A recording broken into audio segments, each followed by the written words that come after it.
Меня попросили прокомментировать ситуацию в Ингушетии. Я долго думал, нужно ли это делать, потому что все предельно очевидно, но посмотрев по интернету, я понял, что мнения расходятся. Мое мнение здесь однозначно. Этот конфликт полностью заказан, манипулируется, управляется и подогревается со стороны Москвы, то есть со стороны Кремля. Это выдуманный конфликт, никакого конфликта на самом деле там нет. И я неоднократно в своих роликах говорил, что следующей вспышкой, скорее всего, будет именно конфликт на Кавказе. Если вы не слушали все, что я говорил, я в этом не виноват. Почему это выгодно Москве? Ну, во-первых, вдруг неожиданный якобы конфликт по поводу территорий. Долгие годы этого не было, и вот сейчас вдруг это всплывает. Всплывает, естественно, со стороны Рамзана Кадырова, а мы понимаем, кто такой Рамзан Кадыров. Это марионетка в руках Путина. Он сделает все, что скажет ему Путин. Поэтому раз инициатива исходит из этой стороны, то это уже однозначно. Ингуши, естественно, в этой ситуации пострадавшая страна. Они начинают или пытаются сопротивляться. При этом военные силы внутри страны становятся на сторону протестующих. Это показывает, что люди Кавказа сами по себе лучше организованы и гораздо более негативно относятся к власти. Там связи между людьми очень плотные. Население небольшое, все друг друга знают. Много родственников, и там такой позор, чтобы милиционеры шли агрессивно против своего народа. Это возможно, пожалуй, только в Чечне, где есть отдельные группы, лично, персонально подчиняющиеся Кадырову, которые это готовы делать за очень большие деньги. Более того, ингуши и чеченцы многие годы существовали мирно и спокойно. По большому счету это один народ. Здесь ни в коем случае не нужно слушать тех, кто сейчас хочет, чтобы этот конфликт разгорелся, потому что это только на руку Кремлю, а слушать, например, вот таких людей. И сейчас нет никакого противостояния, но сейчас создают видимость такой мощной эскалации или противостояния. И все это происходит, как я говорил, в виртуальном мире, в социальных сетях.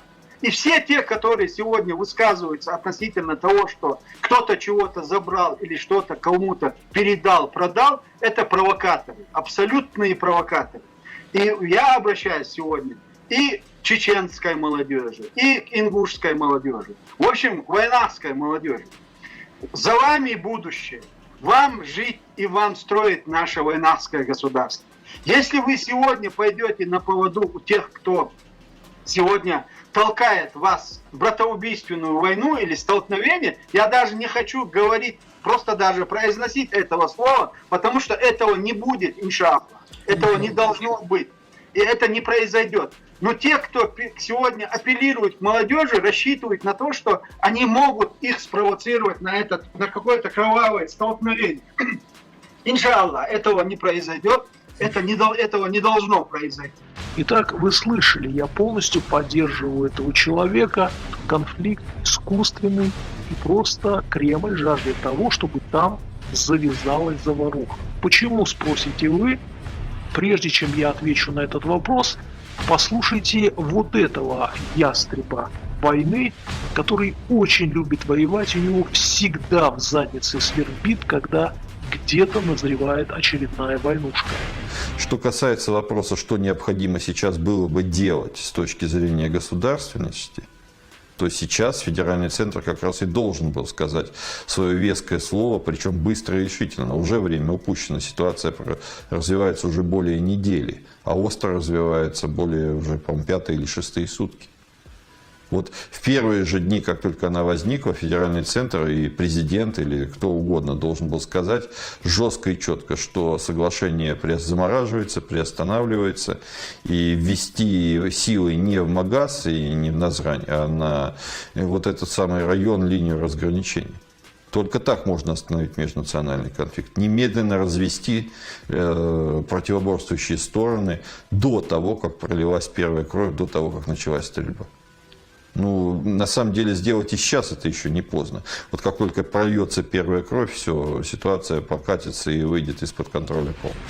Стрелков, конечно, агрессивный и тупой. Он так или иначе репродуцирует идеи, которые роятся в головах российских имперцев. При этом он как бы говорит до того, как там развяжется конфликт и прольется кровь. На самом деле идея заключается в совершенно обратном. Столкнуть эти два народа, там начнется кровопролитие, начнутся выяснения отношений, может быть, в ход пойдет какое-то оружие. Все это происходит на территории России, и вы увидите, как с одной или с другой стороны появятся люди, провокаторы, либо действительно люди, верящие, что можно что-то предотвратить, с плакатами «Путин, веди войска», «Путин, наведи порядок», «Путин, у нас тут война, что делать?» И в этот момент российская доблестная армия вмешается в этот конфликт. Как только российская армия вступит туда, либо встанет между этими двумя народами, начнется конфликт между российской армией и жителями Кавказа. Необходим вот этот повод, чтобы столкнуть именно русских с кавказцами, для того, чтобы началась очередная псевдо-чеченская война. Для чего это важно? Если будет конфликт только между чеченцами и ингушами, русских, самих русских, это будет мало волновать. Конечно, они будут читать новости, как это сейчас, интересоваться, но на этом и все. Путину уже необходимо всю страну втянуть в военный конфликт. Вот когда там начнут умирать российские солдаты, которых начнут убивать с одной стороны чеченцы, а с другой стороны ингуши, вот тогда ни о чем другом, ни о пенсионной реформе, ни о запрете доллара, ни о выборах губернаторов, ни о чем другом русский народ больше думать не сможет, а будут хвататься за голову и кричать «Вах-вах! Третья чеченская война». Как мы помним, Путин пришел к власти на волне побед именно в чеченской войне. То есть он как бы появился и навел порядок. Его порядок обозначал просто подкуп Рамзана Кадырова и подкуп большими деньгами. Сейчас они хотят снова разыграть эту карту, и потом, через полгодика, годик, кто его знает, они как будто бы наведут там порядок, и будет такая своего рода небольшая победа. Не забывайте, что все фашистские режимы нуждаются в маленьких победоносных войнах. Вот лучшего варианта, чем устроить маленькую победоносную войну на Кавказе, не придумаешь. Потому что Рамзан Кадыров, он как включится в эту войну, и он также по приказу из нее в случае чего выключится. Режимам с такой диктатурой, как у Владимира Путина, крайне необходимы военные действия. Об этом говорят исключительно все эксперты. Но если вы сейчас посмотрите на ситуацию и на карту, вы поймете, что нигде больше конфликт начать невозможно. В Украине слишком опасно. Внимание внешних сил Европы и США буквально приковано к этому региону. Ничего там нельзя серьезно начать делать.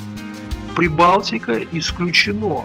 Там тут же будет сопротивление НАТО. Казахстан, единственный союзник, тоже невыгодно там начинать конфликт. Что остается? Белоруссия. Ну вот некоторые пишут, что Белоруссия может быть, хотя это тоже бред. И тем не менее, рассуждая о ситуации в стране сейчас, практически все эксперты говорят, что ситуация накаляется и видно, что Россия готовится к войне. Вопрос в том, в какой войне, с кем Россия решила воевать. Мой ответ – Россия решила попробовать снова воевать с Северным Кавказом. Для того, чтобы, как бы там, опять быстренько и красиво победить. А то, что это будет стоить многих человеческих жизней, скажите мне, пожалуйста, когда в России кого-то этот вопрос волновал. Я уверен в том, что до тех пор, пока существует влияние России на Кавказе, вот эти провокации и попытки столкнуть наши народы, народности, тот же недавний случай в Кабардино-Балкарии, то, что происходит, раскроили наши территории, часть которую отторгли и передали осетинам, другую часть со стороны южной части войнавских земель передали дагестанцам, одну часть передали Грузии. Грузия еще в те годы каким-то абсолютно по-братскому разрешила эти вопросы и вернул те территории, которые в бытность Советского Союза были переданы под юрисдикцию Грузии. То же самое, я уверен в том, что произойдет и с пригородным районом, и с Ауховским районом. Мы должны понимать, те, кто сегодня или еще в те годы заложили вот эти бомбы замедленного действия, они были заложены не для того, чтобы Евкуров с Кадыровым могли так запросто разрешить этот вопрос. Конечно, нет. И то, что они сегодня подписали или заявили, оно не имеет юридической силы, в чем они сами и признаются, когда они апеллируют к Москве, что окончательное слово должны сказать там. А там это слово, естественно, не скажут. Наоборот, будут нагнетать ситуацию. Но мы-то уже знаем нашу историю, мы знаем, кто мы такие. Это пришельцы делят нас и пытаются и разделить, и потом помирить нас. Вот задумайтесь над этим вопросом. Те, кто стоят за колониальной политикой и пытаются сегодня еще очередной раз развязать какие-то межэтнические войны на Северном Кавказе, чего мы не должны ни в коем образом допустить. И я уверен, что у нас, и у нашей молодежи, и у наших стариков хватит и мудрости, и ума, и самое главное, хватит мужества не поддаваться на эти провокации и не забывать, что мы один народ. Мы и духом, и адатами, и религией, и всем, что возможно, и что применительно к сегодняшнему этносу, мы единый народ.